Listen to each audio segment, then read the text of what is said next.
Assalamualaikum warahmatullahi wabarakatuh. Pada episode kali ini, kita akan mengisahkan sebuah perjalanan seorang nabi yang begitu istimewa. Seorang hamba pilihan Allah yang dikenal sebagai manusia pertama yang pandai menulis, memahami ilmu perbintangan, serta memiliki kedekatan luar biasa dengan Sang Pencipta hingga mendapatkan kehormatan yang sangat langka, diangkat langsung ke langit. Siapakah sebenarnya Nabi Idris alaihi salam? Bagaimana kehidupan beliau di dunia? Dan bagaimana kisahnya hingga ia diangkat ke langit oleh Allah Subhanahu wa Ta'ala? Sebelum kita lanjut, mari kita lantunkan sholawat kepada Nabi kita. Allahumma sholli ala Sayyidina Muhammad wa ala ali Sayyidina Muhammad. Buat sahabat yang belum subscribe, klik tombol subscribe sekarang juga. Dan aktifkan lonceng notifikasi agar tidak ketinggalan kisah-kisah menarik berikutnya. Jangan lupa untuk like dan tinggalkan komentar jika ada masukan atau hal yang perlu diperbaiki dalam kisah ini. Bismillah, mari kita mulai.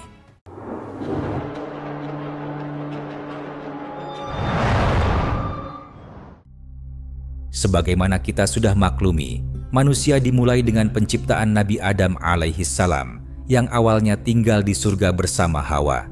Namun, karena tergoda oleh iblis, mereka melanggar larangan Allah dengan memakan buah dari pohon yang terlarang. Akibatnya, Allah menurunkan mereka ke bumi sebagai bentuk hukuman. Dari pasangan ini, keturunan manusia pun berkembang di muka bumi. Namun, kehidupan manusia tak lepas dari ujian. Salah satu peristiwa paling tragis terjadi ketika Qabil, putra Adam, membunuh saudaranya Habil karena perasaan iri. Peristiwa ini menjadi pembunuhan pertama dalam sejarah umat manusia. Seiring berjalannya waktu, manusia terbagi menjadi dua kelompok utama. Kelompok pertama, keturunan Adam alaihi salam yang tinggal di pegunungan dan tetap menjaga ajaran kebaikan. Kemudian kelompok kedua, keturunan Qabil yang menetap di dataran rendah, di mana kemaksiatan dan berbagai kerusakan mulai menyebar. Setelah terbunuhnya Habil oleh saudaranya Qabil, Allah Subhanahu wa Ta'ala menghendaki kepemimpinan umat manusia dilanjutkan oleh putranya Nabi Adam, Nabi Syits alaihi salam, yang menerima wahyu serta ajaran dari Allah. Kepemimpinan ini kemudian diwariskan kepada keturunannya yang kelima, Nabi Idris alaihi salam. Pada zaman itu, manusia memiliki usia yang sangat panjang, sehingga Nabi Idris sempat hidup sezaman dan bertemu dengan Nabi Adam alaihi salam. Beliau adalah nabi ketiga setelah Adam dan Syits alaihi salam dan tetap berdakwah berdasarkan syariat yang telah diajarkan oleh mereka. Selain itu, Idris juga menambahkan hukum baru yang diwahyukan oleh Allah sesuai dengan perkembangan zamannya. Ketika kejahatan dan kezaliman keturunan Qabil semakin merajalela, mereka mulai menindas orang-orang yang beriman. Melihat hal ini, Nabi Idris pun menetapkan hukum jihad, menjadikannya sebagai nabi pertama yang berperang di jalan Allah. Beliau memimpin pasukan berkuda dan pejalan kaki untuk menghadapi para perusak, hingga akhirnya berhasil mengalahkan mereka. Selain sebagai pejuang, Idris juga dikenang sebagai nabi pertama yang menawan musuh dalam peperangan. Nabi Idris alaihi salam adalah seorang nabi yang sangat dimuliakan karena keilmuannya yang luar biasa. Sejak kecil, beliau dikenal rajin belajar dan memiliki rasa ingin tahu yang tinggi.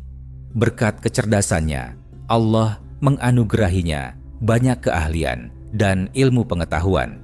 Para sejarawan memiliki perbedaan pendapat tentang nama asli beliau. Dalam bahasa Yunani disebut Aramis, yang kemudian dalam bahasa Arab menjadi Harmas. Dalam bahasa Ibrani dikenal sebagai Khunuh. Dalam tradisi Arab, beliau disebut Akhnuh. Dalam Al-Quran Allah menyebutnya dengan nama Idris. Allah Ta'ala berfirman, "Dan ceritakanlah kepada mereka kisah Idris di dalam kitab Al-Quran. Sesungguhnya ia adalah seorang yang sangat membenarkan dan seorang nabi, dan kami telah mengangkatnya ke tempat yang tinggi." Quran Surah Maryam ayat 56-57. Nabi Idris adalah kakek buyut dari Nabi Nuh alaihissalam dengan silsilah Nuh bin Lamak bin Mutawashilah bin Akhnuk Idris. Beliau merupakan keturunan keenam dari Nabi Adam dengan garis keturunan Idris bin Yarid bin Mihlail bin Kinan bin Anusi bin Shits bin Adam alaihissalam. Dalam kepercayaan Yahudi dan Nasrani, Nabi Idris dikenal dengan nama Henoch. Menurut beberapa pendapat, nama Idris berasal dari kata darasa yang bermakna belajar, karena beliau sangat gemar membaca kitab dan syuhuf yang diwariskan oleh Nabi Adam dan Nabi Shits alaihissalam. Nabi Idris dikenal sebagai seorang inovator yang banyak membawa kemajuan bagi umat manusia. Beberapa pencapaiannya yang luar biasa antara lain: orang pertama yang menulis dengan pena, mempelajari ilmu perbintangan, astronomi, menguasai ilmu hitung, aritmatika, orang pertama yang menjahit pakaian dari kain, berbeda dengan pendahulunya yang hanya menggunakan kulit binatang, serta menciptakan berbagai alat yang mempermudah kehidupan manusia.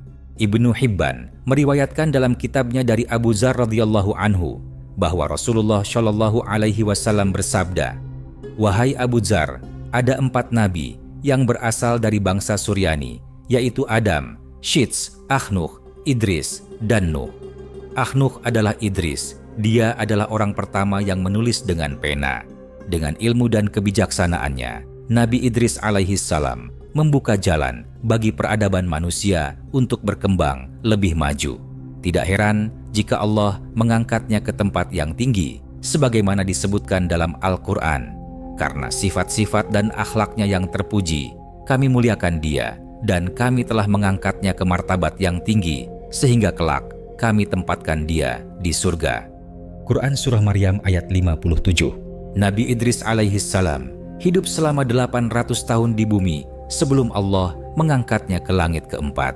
Pada suatu masa, manusia mulai melupakan Allah dan terjerumus dalam kelalaian. Sebagai hukuman, Allah menimpakan kemarau panjang yang menyebabkan penderitaan luar biasa. Melihat kondisi ini, Nabi Idris alaihissalam turun tangan, memohon kepada Allah agar mengakhiri bencana tersebut. Dengan kasih sayangnya, Allah mengabulkan doa sang Nabi. Lalu hujan pun turun, mengakhiri musim kemarau yang panjang. Para ahli sejarah memiliki berbagai pendapat mengenai tempat kelahiran dan masa kecil Nabi Idris alaihissalam. Pendapat pertama mengatakan, beliau lahir di Mesir, tepatnya di Manaf, Memphis, dan dikenal dengan nama Harmas al-Haramisah. Pendapat kedua, Nabi Idris lahir di Babilonia, wilayah yang dikenal dalam bahasa Suryani sebagai Babil, yang berarti sungai. Terlepas dari perbedaan pendapat tersebut, yang jelas Nabi Idris alaihissalam tumbuh sebagai seorang nabi yang berdakwah, menegakkan tauhid, mengajarkan manusia untuk menyembah Allah, serta memberikan pedoman hidup agar umatnya selamat di dunia dan akhirat. Dalam Al-Quran, Allah menegaskan bahwa Nabi Idris adalah sosok yang terpilih, hingga akhirnya dia mengangkatnya ke tempat yang tinggi. Menurut riwayat dalam tafsir Ibnu Abi Hatim, Nabi Idris wafat saat berada di langit keempat, ditemani oleh seorang malaikat. Hal ini dikuatkan oleh hadits yang diriwayatkan oleh Anas bin Malik yang menceritakan bahwa ketika Rasulullah Shallallahu Alaihi Wasallam menjalani perjalanan Isra Mi'raj, beliau bertemu dengan Nabi Idris di langit keempat. Saat itu, Idris menyambut Rasulullah dengan penuh penghormatan, seraya berkata, "Selamat datang, wahai Nabi yang baik dan saudara yang baik pula." Rasulullah lalu bertanya kepada Jibril, "Siapakah dia?" Jibril pun menjawab, "Dia adalah Idris." Dalam Tarikh At-Tabari disebutkan bahwa Burd melahirkan Akhnuk, yang tidak lain adalah Nabi Idris alaihissalam. Pada saat kelahirannya, Nabi Adam alaihissalam sudah berusia 622 tahun. Allah mengangkatnya sebagai nabi dan menurunkan kepadanya 30 lembaran kitab suci, syuhuf, berisi pedoman, serta ajaran yang harus ia sampaikan kepada kaumnya. Beberapa pendapat bahkan menyatakan bahwa Nabi Idris diutus kepada seluruh penduduk bumi pada zamannya. Allah juga mengumpulkan ilmu orang-orang terdahulu dan memberikannya kepada Idris, menjadikannya sebagai salah satu nabi paling berilmu dalam sejarah manusia. Pada zaman Nabi Idris alaihissalam, manusia telah mencapai peradaban yang luar biasa. Mereka berbicara dalam 72 bahasa dan memiliki kemampuan untuk membangun kota-kota mewah. Tercatat, ada 188 kota yang telah berdiri pada masa itu, menunjukkan betapa majunya kehidupan manusia kala itu.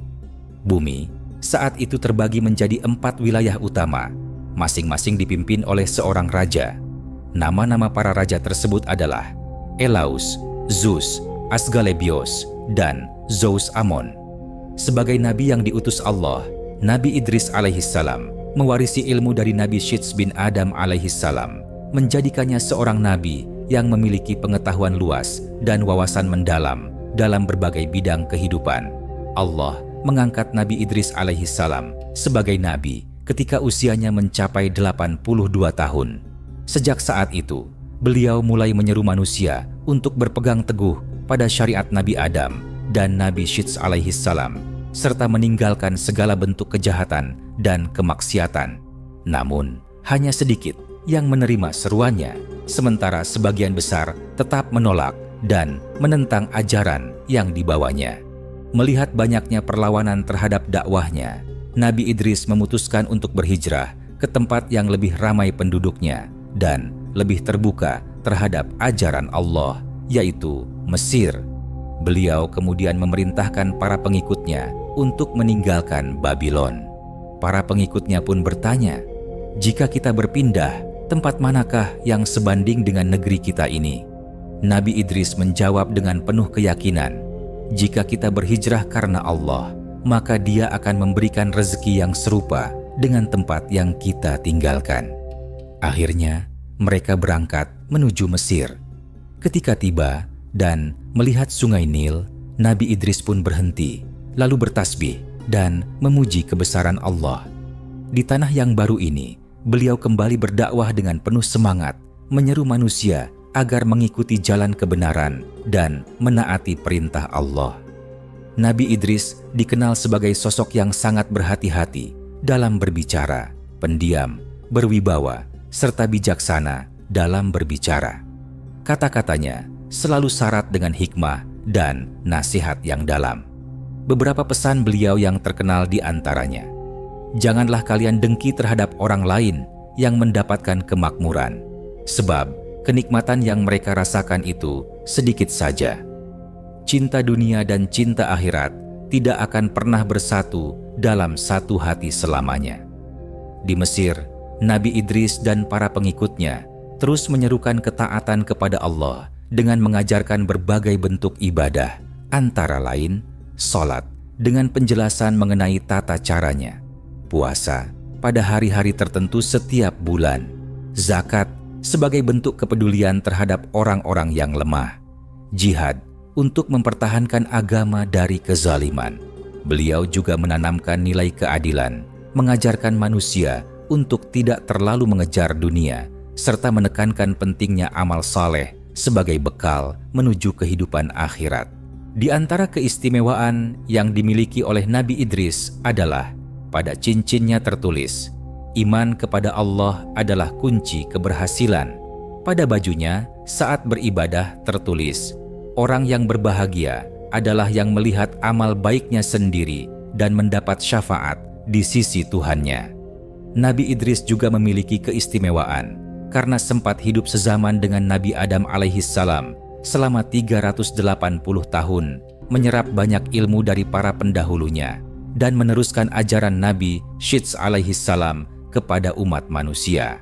Imam As-Suyuti dalam kitabnya Husnul Muhadarah fi Tarikh Misr wal Qahirah menyebut bahwa Nabi Idris adalah salah satu nabi yang pernah memasuki Mesir. Ia meriwayatkan bahwa ada seorang raja yang berniat mencelakakannya, tetapi Allah menyelamatkannya. Idris memperoleh ilmu dari nenek moyangnya, lalu mengembara ke berbagai negeri dan membangun puluhan kota, yang terkecil di antaranya adalah Ar-Ruha, sekarang di Anatolia, Turki. Setelah itu, ia kembali ke Mesir, memerintah di sana, memperluas aliran sungai Nil, mengukur kedalaman dan kecepatan arusnya, serta menjadi orang pertama yang merancang kota, meletakkan dasar pertanian, serta mengajarkan astronomi dan teknik sipil. Ia juga dikaitkan dengan kaum Sabi'in. Beberapa orang percaya bahwa salah satu piramida di Mesir adalah makamnya, sementara yang lain menganggapnya sebagai makam kakeknya, Syits bin Adam. Menurut Ibnu Abbas radhiyallahu anhu, Allah Subhanahu wa Ta'ala mengutus Nabi Idris alaihissalam untuk membimbing keturunan Qabil yang telah menyimpang dari ajaran tauhid dan mulai menyembah berhala.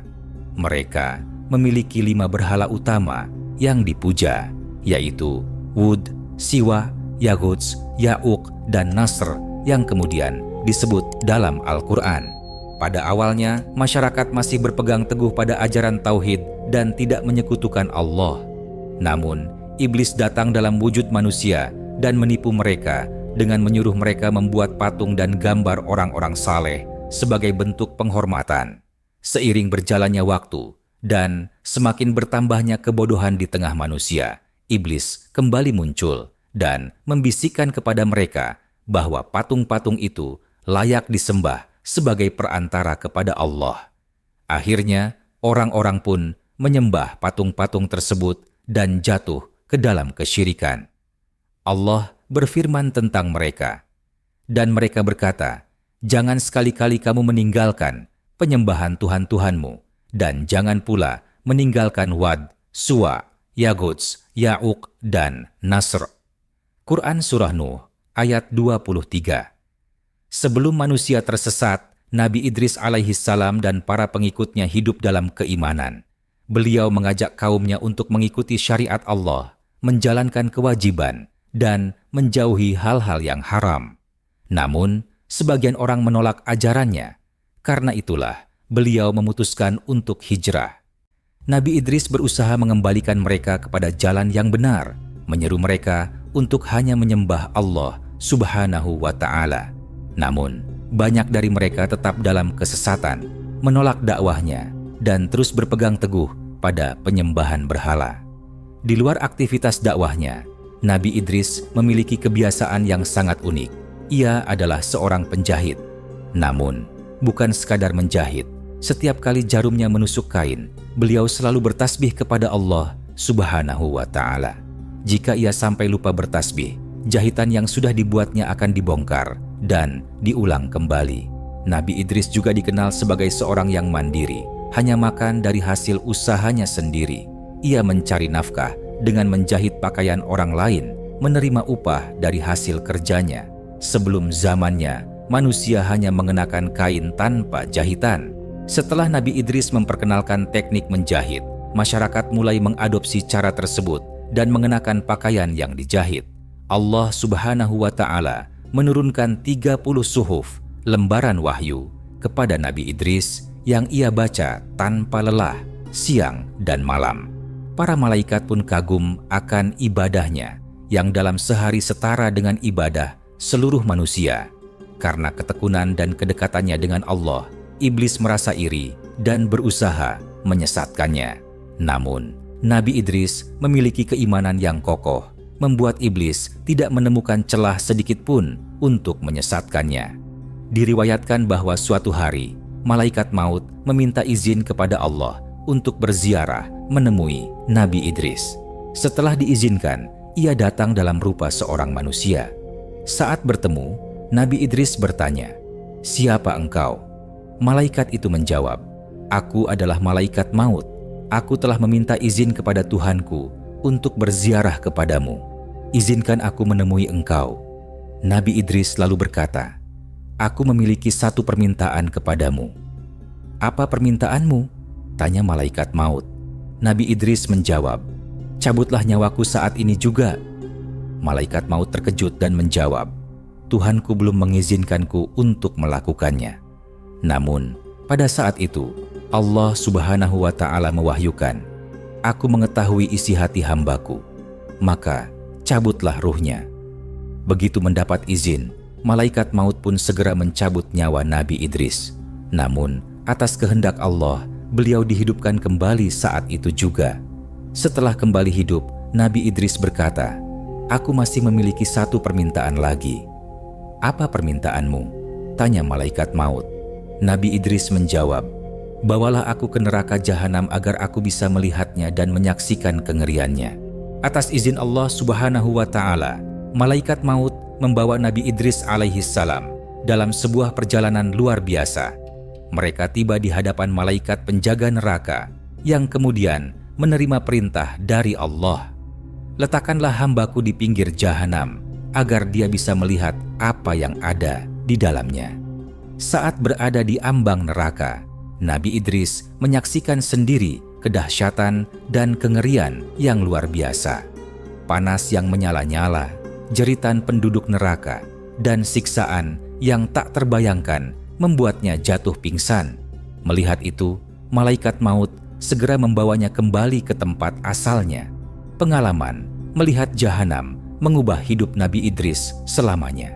Sejak saat itu, ia tidak lagi terlelap nyenyak menjelang tidur, tidak menikmati makanan yang lezat, dan tidak memiliki tempat tinggal tetap. Kenangan akan neraka terus menghantui pikirannya, membuatnya mencurahkan seluruh hidupnya untuk beribadah kepada Allah Subhanahu wa Ta'ala. Di tengah kehidupannya yang penuh ibadah, Nabi Idris menikah dan dikaruniai seorang anak laki-laki yang diberi nama Matushilah. Cahaya kenabian yang sebelumnya berada di kening Nabi Idris berpindah ke kening anaknya. Saat Matushilah tumbuh dewasa, Nabi Idris memberinya wasiat berupa suhuf, lembaran wahyu dari Allah Subhanahu wa Ta'ala, tali dan tabut, serta pesan untuk selalu membaca wahyu dan mendirikan sholat. Sebelum berpisah, Nabi Idris berkata kepada anaknya, "Wahai anakku, aku akan naik ke langit. Aku tidak tahu apakah akan kembali atau tidak, maka terimalah wasiat ini dariku." Setelah mendapatkan izin melihat neraka, Nabi Idris meminta kepada Allah Subhanahu wa Ta'ala agar diperlihatkan surga. Allah pun mengabulkan permintaannya dan memerintahkan malaikat Ridwan, penjaga surga, untuk menurunkan tangkai dari pohon tuba. Nabi Idris berpegangan pada tangkai itu dan naik ke langit. Setelah sampai, malaikat Ridwan memasukkannya ke dalam surga. Di sana, Nabi Idris menyaksikan keindahan dan kenikmatan yang tak terbayangkan, berbeda jauh dengan kengerian neraka yang pernah ia lihat sebelumnya. Namun, setelah beberapa waktu berada di dalam surga, malaikat Ridwan meminta Nabi Idris untuk keluar. Nabi Idris pun menjawab, "Aku tidak akan keluar.